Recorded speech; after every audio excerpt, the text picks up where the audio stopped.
রজব মাসটি হলো মেরাজের মাস এবং এই মাসের 27 তারিখে রাসূল আকরাম সাল্লাল্লাহু আলাইহি ওয়াসাল্লামের মেরাজ হয়েছে এই ধারণা অনেক মুসলমানরা রাখেন এবং অনেকের ভিতরে এটা বদ্ধমূল আছে। শুধু তাই নয়, আমাদের সমাজে রজব মাসের চাঁদ উঠলে পত্রপত্রিকাতে মিডিয়াতে দেখবেন যে সেখানে সংবাদের শিরোনাম করা হয় এভাবে যে পবিত্র রজব মাসের চাঁদ দেখা গিয়েছে, অতএব অমুক তারিখে শবে মেরাজ, অর্থাৎ সেই হিসাবে 27 তারিখ হয় অমুক তারিখ আর সেদিন শবে মেরাজ। অর্থাৎ রজব মাস মানেই হলো মেরাজের মাস। এ মাসের মূল প্রতিপাদ্য বিষয় হলো মেরাজ, যার কারণে এই মাসের অনেক ফজিলত এবং অনেক গুরুত্ব এবং মর্যাদা আছে বলে অনেকে মনে করে থাকেন, অথচ এর সাথে কোরআন এবং সুন্নাহর ন্যূনতম কোনো সম্পর্ক নাই। হাদিস শাস্ত্রের ইতিহাসে সবচেয়ে বড় মাপের হাদিস বিশারদদের একজন হলেন হাফেজ ইবনে হাজার আল আসকালানী রাহিমাহুল্লাহ। হাফেজ ইবনে হাজার আসকালানী রাহিমাহুল্লাহর নাম জানেন না অথবা তার ইলম থেকে উপকৃত হননি এমন একজন আলেমও সারা পৃথিবীতে খুঁজে পাওয়া কঠিন হবে। সেই হাফেজ ইবনে হাজার আল আসকালানী রাহিমাহুল্লাহ বলেছেন যে ওয়াদাকারা বাজুল কুসা আছে, কোন কাহিনী রিসাইটার, কোন গল্পবাজ বক্তা তারা মানুষদেরকে বলে বা গল্পবাজ লেখক তারা মানুষদেরকে জানায় যে নবী ইসলামের মেরাজের ঘটনা নাকি রজব মাসে হয়েছে এবং রজব মাসের 27 তারিখে হয়েছে। তিনি বলেন যে ওয়াদা আলিকা কিসবুন, আর এটা মিথ্যাচার। নবী ইসলামের নামে তিনি রজব মাসের 27 তারিখে তার মেরাজ হয়েছে এরকম কোনো গ্রহণযোগ্য বর্ণনা পাওয়া যায় না। নবী ইসলামের মেরাজ হয়েছে এটি ঠিক এবং ইসরা হয়েছে সেটি কোরআন দ্বারা প্রমাণিত, বিদায় সেটাকে অস্বীকার করলে ইমানই থাকবে না, সেটি আরেক বিষয়।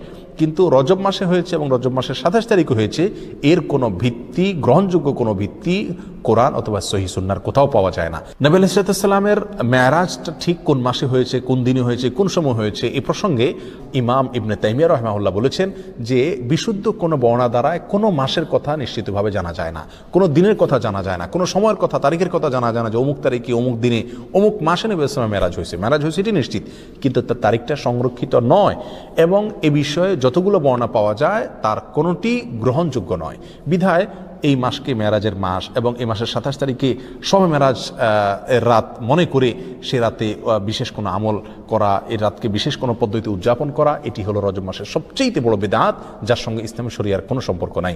সম্মানিত ভাই বন্ধুগণ, আমরা সেই আমলটাই করব সওয়াবের উদ্দেশ্যে যে আমলটি কোরআনে অথবা নবী সাল্লাল্লাহু হাদিসে বর্ণিত হয়েছে।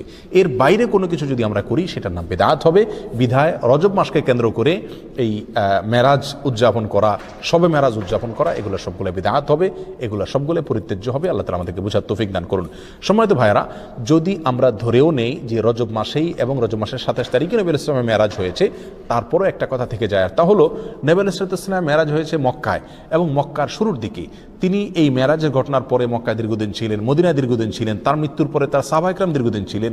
এই দীর্ঘ ইতিহাসের কখনো সাহাবা ইকরামের কেউ অথবা নবী ইসলাম স্বয়ং নিজে কখনো এই মেরাজ উপলক্ষে কোনো প্রকার আমল, রাত্রি যাপন, দিনে রোজা বা কোনোভাবে এটাকে উদযাপন করা, আলোচনা পর্যালোচনা করা বা এই ধরনের কোনো কর্মসূচি তিনি দিয়েছেন বা পালন করেছেন এরকম কোনো কথা কোনো হাদিস থেকে পাওয়া যায় না বিশুদ্ধভাবে। অতএব এই আমলটি আমরা যারা করে থাকি রজব মাসকে কেন্দ্র করে শবে মেরাজের উদযাপনের আমল, এটি সম্পূর্ণভাবে বিদআত এবং পরিত্যাজ্য। আল্লাহ সুবহানাহু ওয়া তাআলা আমাদেরকে বুঝার তৌফিক দান করুন। এর সাথে ইসলামের শরিয়ার কোনো প্রকার সম্পর্ক নাই।